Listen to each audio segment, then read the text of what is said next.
যে সাপ দেখলে সাধারণ মানুষের মেরুদণ্ড দিয়ে ভয়ের স্রোত বয়ে যায়, যে সাপের এক ফোঁটা বিষ কেড়ে নিতে পারে হাজার প্রাণ। ভাবুন তো, এমন একটা গ্রাম যেখানে বিষাক্ত কোবরাদের সাথে মানুষের বসবাস। হ্যাঁ, আজ আমি আপনাদের নিয়ে এসেছি পাকিস্তানের তপ্ত মরুভূমির গভীরে লুকিয়ে থাকা এক রহস্যময় গ্রামে, যাকে বলা হয় সাপুড়েদের গ্রাম। এখানে বাচ্চাদের খেলনা কোনো পুতুল নয়, আস্ত জ্যান্ত সাপ। এখানকার মানুষ নাকি সাপের বিষে বোধ হয়ে থাকে, আর এদের কামড়ালে নাকি সাপেরাই মারা যায়।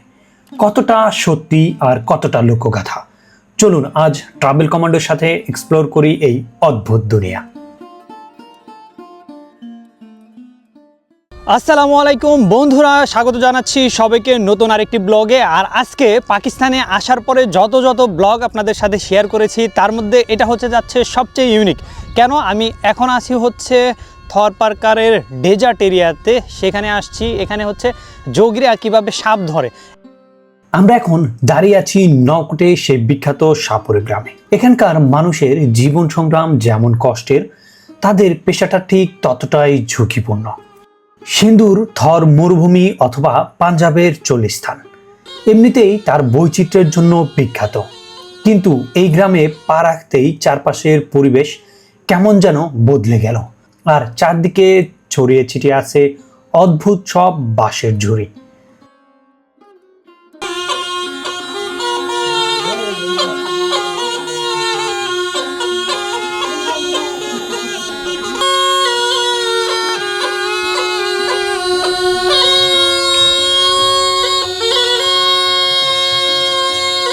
সিনিয়র যোগী আমাদের দেখালেন কিভাবে অনায়াসে সাপকে বশ করতে হয়, কিন্তু আসল রোমাঞ্চ তো এখন।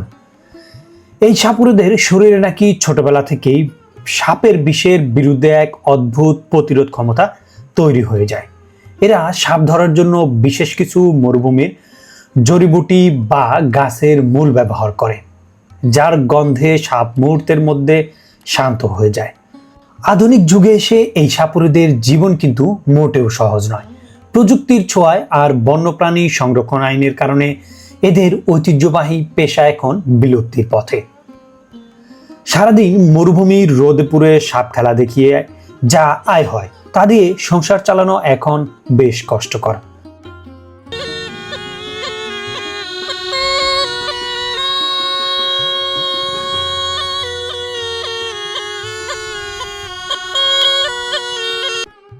এই যে আমার পাশে দেখতে পাচ্ছেন নতুন যোগী, নাম তার পাপ্পু যোগী। সে তার ওস্তাদদের কাছ থেকে সাপ ধরার প্রশিক্ষণ নিয়েছে। চলুন দেখি পাপ্পু আজকে কিভাবে সাপ ধরে এবং ধরার সময় তারা ঠিক কি কৌশল ব্যবহার করে আর কি মন্ত্র পড়ে। আমরা আছি হচ্ছে এখন যোগীদের গ্রামে। এখানে হচ্ছে যারা বসবাস করে এরা সবাই হচ্ছে যোগী, আর এরা হচ্ছে বিন বাজিয়ে সাপ ধরে। কিভাবে সাপ ধরে আজকে আমরা সেটাই দেখব। এখানে আমরা আসছি, আসার পরে হচ্ছে আমরাও দেখতেছি যে তারা সাপ খুঁজতেছে। তো কখনো কখনো তারা হচ্ছে আগে ধরার চেষ্টা করে। আমরা এই যে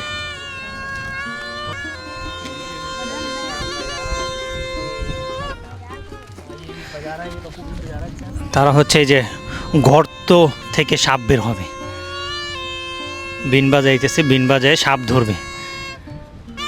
কোথায় থেকে যে আসবে আল্লাহ ভালো যায়। ও এই যে অবাক করা ব্যাপার, এই যে সাপ অলরেডি একটা ধরে ফেলছে।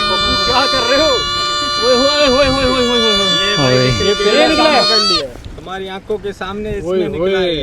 ओए होए होए होए देखा मैं दी वो। ये आपको देखा तो नहीं? ये क्या भाई, हमारे हाथ में आ गया, जैसे हम खुद भी सांप है ऐसे समझ लो तुम। अच्छा आप भी सांप हो? नहीं करेगा भाई ये देखो बीन बजा के एक सांप निकल आया है, और बड़ी देर से पप्पू बीन बजा रहा था। तुम्हें कैसे पता चला यहाँ पे सांप बैठा होगा? सांप का बिल देखा, इसीलिए हमें पहले पता लगा इसमें सांप होगा। আচ্ছা, গর্ত দেখেই হচ্ছে তারা বুঝতে পারে যে এখানে और সাপ बता আছে। रहा मुझे ये भी क्या ये सांप का क्या? बिल है किसी? नहीं, ये सांप का बिल नहीं, ये चूहे का बिल है। इसमें चूहे सांप का, नहीं निकलेगा। अच्छा। इसमें चूहा होता है? हाँ, नेवला नेवले वगैरह रहते हैं इसमें। सांप और नेवले साथ में रहते हैं। सांप मेरे एक साथ भी रहते हैं।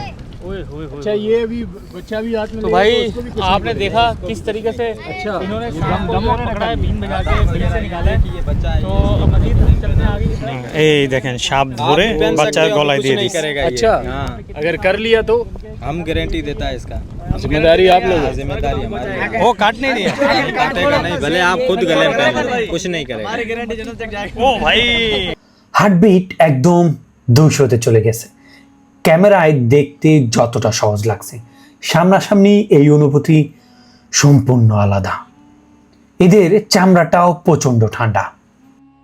মাত্রই সাপটা ধরছে, এই তারা হচ্ছে বুঝতে পারে, যারা সাপ ধরে তারা বুঝতে পারে যে কোথায় সাপ থাকে। और बिजोड़ों के लेना वो हमें वो ना करो आप लेना কি वो- ভয়ঙ্কর। তার কাছ থেকে আমরা জানতে চেষ্টা করলাম এই সাপকে শান্ত করার মন্ত্র বা কৌশল আসলে কি। मेडिसिन मेडिसिन कुछ नहीं, लेना कुछ चाहिए, भी यूज नहीं करते। कुछ भी नहीं कर सकते। तो साप पकड़ने के बीन लिए बजाते कोई- सांप बाहर आता है और फिर हम लोग मंत्र पढ़ देते हैं, वो सांप तकरीबन जितने दिन हमारे साथ रहता है वो काटेगा नहीं। अच्छा मंत्र जरूर, मंत्र जरूरी है। फर्स्ट मंत्र उसके बाद बीन बजाए। हाँ नहीं, बीन बजाएंगे जब बाहर निकल आएगा तो फिर हम लोग मंत्र वहाँ पढ़ते हैं, फिर वो सांप काटेगा नहीं। अच्छा वो अलग अलग सब के लिए अलग अलग मंत्र हाँ है? अलग अलग सांप, क्यों सांप एक किस्म के नहीं है ना, तकरीबन 200 से 250 किस्म से ज़्यादा है सांप। 200 থেকে 250 আর কি ধরনের সাপ ধরে তারা। তো আলাদা আলাদা সাপের জন্য আলাদা আলাদা মন্ত্র পড়ে। जो साप किसी को काट दिया उसके बाद अब किया है उसके बाद Treatment छोटा दिया सा उसको। सांप का मनका होता है, वो जिस जगह पे काटता है वहाँ पे रखने पे वो मन जहर का चूस मीन ले- किया है? मन का वो मतलब पत्थर टाइप का होता है, इतनी सी जो अंगूठियों में हीरे वगैरह लगाते हैं ना, हाँ हाँ। उस टाइप का इतना सा होता है तो आप छोटा सा। वो मन का किधर मिला? वो बाबा के पास पड़ा हुआ है यहाँ पे। तो बाबा किधर पे है? ये सामने जो बैठा था ना बुजुर्ग आदमी एक, हाँ। हाँ इसके पास पड़ा हुआ है। अच्छा वो तो देखने के लिए वो मसला नहीं है, बट वो मन का किधर मिला? वो सांप से मिलता है। सांप से मिलता जब है? 100 साल का सांप हो जाता है ना, फिर उसके सर से एक निकलता सांप 100 साल भी है। हाँ 100 से ज़्यादा जिंदा होता है। रहता है? हाँ মানে 100 বছর বয়সের যে সাপগুলো হয় সেই সাপ থেকে হচ্ছে তারা এক ধরনের থেকে ও এটাকে বলে হচ্ছে মনকা। সেটা সাপে কাটলে মানে যেই পাথরটা থাকে আর কি, সাপের মণি বলে বা মাথার উপরে যেটা থাকে, ওটা হচ্ছে যেখানে সাপে কাটে সেখানে রাখলে সেই পাথরটা হচ্ছে বিষটা শুষে নেয়। শুষে নেওয়ার পরে তারা হচ্ছে সেটা দুধ অথবা পানিতে আবার ওই পাথরটা হচ্ছে মানে ধুয়ে ফেলে, এতে করে আবার সেটা মানে পরিশোধিত হয়। এদের এই রোমাঞ্চকর জীবনের আড়ালে লুকে আছে তীব্র অর্থনৈতিক কষ্ট। পেটের তাগিদে প্রতিদিন বিষের সাথে খেলা করতে হয় এদের। এই মুহূর্তে রয়েছি আমি রাজির শাহ দরগার পাশেই। এইটা হচ্ছে রাজির শাহ দরগা। এখানে হিন্দু এবং মুসলিম সবাই আসে এখানে প্রার্থনা করতে। বেসিক্যালি যারা মাজার পূজারি বা যারা মাজারে যায় বিভিন্ন মানত করতে তারা আসে আর কি। তো এইখানে দেখেন অনেক অনেক কবর আছে। আমরা বেসিক্যালি জানি হচ্ছে হিন্দুদেরকে দাহ করা হয়, তাদেরকে পোড়ানো হয়, বাট এইখানে ভিল নামে একটা হিন্দুদের গোষ্ঠী আছে। এই ভিল ছাড়াও আরও কয়েকটা গোষ্ঠী মানুষের বসবাস এখানে, যারা মারা যাওয়ার পরে তাদেরকে পোড়ানো হয় না, তাদেরকে এরকমভাবে মুসলিমদের যেভাবে দাফন করা হয় সেরকমভাবে কবরস্থ করা হয়। আর এখানে হিন্দু এবং মুসলিম দুইটা ধর্মের লোকেরই কবর আছে। আমি নওকোটে এসে ঘোরাঘুরি করতে করতে ডেজার্ট এরিয়া ঘুরতে ঘুরতে অনেক যেমন পিপাসা লাগতেছিল, সেই সাথে আমরা খাবার দাবার খাইছি হচ্ছে খুব ভোরে 3টা সাড়ে 3টার দিকে। তো এখন খাবার খেতে আসলাম এখানকার একটা রেস্টুরেন্টে। তো গিয়ে দেখি এখানে কি কি খাবার পাওয়া যায়, কি কি খাবার মেলে এই ডেজার্ট এরিয়ার হোটেলে। ঘুরতে ঘুরতে আমাদের অলরেডি শরীরও যেমন ক্লান্ত, সেই সাথে ক্ষুধাও লেগে গেছে। আমরা একটা হচ্ছে চিকেন মশলা নিয়েছি আর হচ্ছে একটা মুগ ডাল মাছ বলে, আর সেই সাথে হচ্ছে রুটি, পাকিস্তানের মেইন ফুড। এখন অবশ্য আমি পাকিস্তানে খাবার খেতে খেতে অভ্যস্ত হয়ে গেছি, যে কোনো খাবারই আমার সাথে অ্যাডজাস্টেড। একদম খাঁটি স্বাদ। মরুভূমির এই হোটেলগুলোর রান্নায় একটা অন্যরকম মাটির সুবাস থাকে। গরম তুলতুলে রুটি আর মশলাদার মুরগির মাংসের জুড়ি নেই। জার্নির ক্লান্তি নিমিষেই শেষ। খাবার শেষ করে আমরা চলে এলাম নওকোটের শহরতলির একটা গ্রামে। ভাইরে ভাই, এখানকার মানুষের আন্তরিকতা এবং হাসি মুখ দেখলে মন ভরে যায়। কিন্তু একটা জিনিস দেখুন, নওকোট শহর ছাড়িয়ে একটু ভেতরের দিকে গেলেই দেখা মিলে থর মরুভূমির আসল রূপের। চৌড়ার পাশাপাশিও এখানে কিন্তু মাটির এবং ইটের ঘরবাড়ি রয়েছে। সম্পূর্ণ কাদামাটি, গোবর এবং কাঠ দিয়ে তৈরি হয় গোলঘর বা চৌরাগুলো। এটি যেহেতু শহরের পার্শ্ববর্তী এরিয়ার গ্রাম, এই গ্রামটি মরুভূমির ভেতরের গ্রাম থেকে কিছুটা আলাদা। মরুভূমির তীব্র গরমেও ভেতরটা অবিশ্বাস্য রকমের ঠান্ডা থাকে এই ঘরগুলোতে। এটি প্রাচীন গ্রামীণ স্থাপত্যের এক চমৎকার নিদর্শন। এই মরুভূমিতে জীবন যতটা সুন্দর, ঠিক ততটাই কঠিন। কিন্তু এত কষ্টের মাঝেও এদের মুখের অমায়িক হাসি জীবনকে নতুন করে ভালোবাসতে শেখাবে। এই শিশুদের চোখে কোনো আধুনিক গ্যাজেটের লোভ নেই।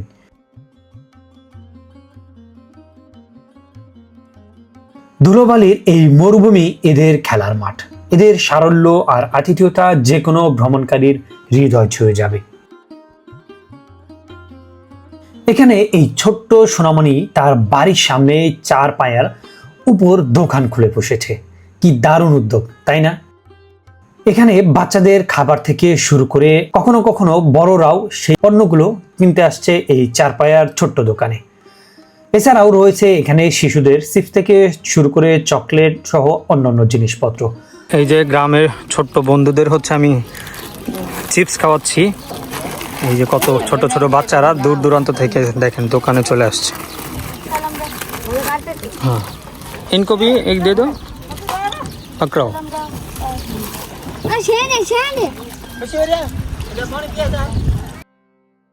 আমি কিছু বাচ্চাদের জন্য অনেকগুলো চিপস কিনে সবাইকে বিলিয়ে দিলাম। বাচ্চাদের এই অনাবিল আনন্দ আর খুশি কোটি টাকা দিয়েও কেনা সম্ভব নয়। এই গ্রামীণ সৌন্দর্য আর সরলতাই এই অঞ্চলের আসল সম্পদ। শিশুদের সাথে চমৎকার কিছু সময় কাটিয়ে আমরা সরাসরি চলে আসলাম নাওকোটের মূল বাজারে। থর মরুভূমির ভেতরে ঢোকার আগে এটাই অন্যতম প্রধান বাণিজ্যিক কেন্দ্র। বাজার জুড়ে সিন্ধুর ঐতিহ্যবাহী সংস্কৃতির ছোঁয়া। এখানে যে কলা রাস্তায় পাওয়া যাচ্ছে, তরমুজ। प्राइस कितने का? 1 किलो कितने का? 1 किलो नहीं, दाने का हिसाब है। अच्छा, एक दाने कितने का? एक दाना 100 रुपए का। 100 रुपये। 100 রুপিতে পাওয়া যাচ্ছে হচ্ছে এরকম একটা তরমুজ।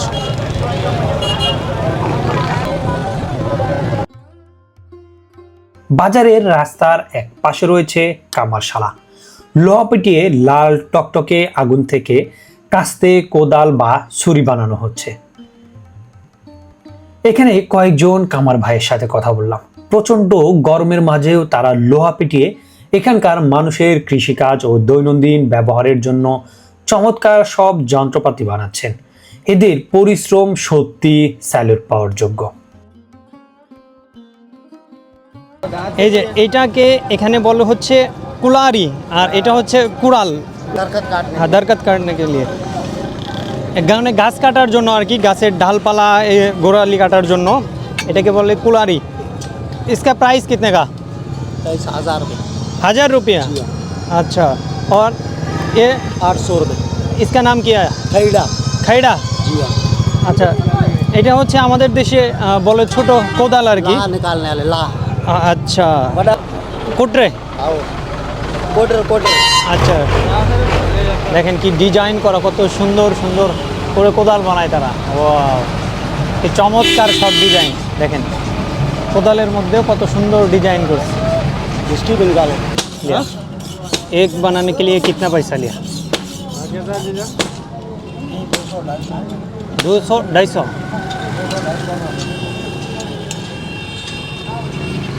ये बना दे इसकी वीडियो करो। দেখতে দেখতে নকোট বাজার ঘুরতেই আমাদের করাচিতে ফেরার সময় ঘনিয়ে এলো। সাপুরুদের রোমাঞ্চ, বাচ্চাদের সরলতা আর নকোট বাজারের ব্যস্ততা সব মিলিয়েই এই সফর আমার স্মৃতিতে চিরকাল থেকে যাবে। এখন আমরা যাচ্ছি বাস কাউন্টারের দিকে। এখান থেকেই করাচির বাস ধরব। তপ্ত মরুভূমির বুক চিরে আজ আপনাদের দেখলাম এমন এক জীবন যা হয়তো শহরের এসি রুমে বসে কল্পনাও করা যায় না। প্রকৃতির সাথে লড়াই করে, বিষাক্ত প্রাণীকে বন্ধু বানিয়ে বেঁচে থাকার এই গল্প আপনাদের কেমন লাগলো অবশ্যই কমেন্ট করে জানাবেন। পাপ্পু যোগীর সাপ ধরা নাকি সেই ক্ষুদে ব্যবসায়ীর চিপস পাওয়া, কোন দৃশ্যটি আপনার সবচেয়ে ভালো লেগেছে? ভিডিওটি ভালো লাগলে লাইক করুন, বন্ধুদের সাথে শেয়ার করুন, আর আমাদের চ্যানেলটি সাবস্ক্রাইব করতে একদম ভুলবেন না। দেখা হবে করাচি ভ্রমণের পরবর্তী ব্লগে। সে পর্যন্ত সবাই ভালো থাকুন, সুস্থ থাকুন। আল্লাহ হাফেজ।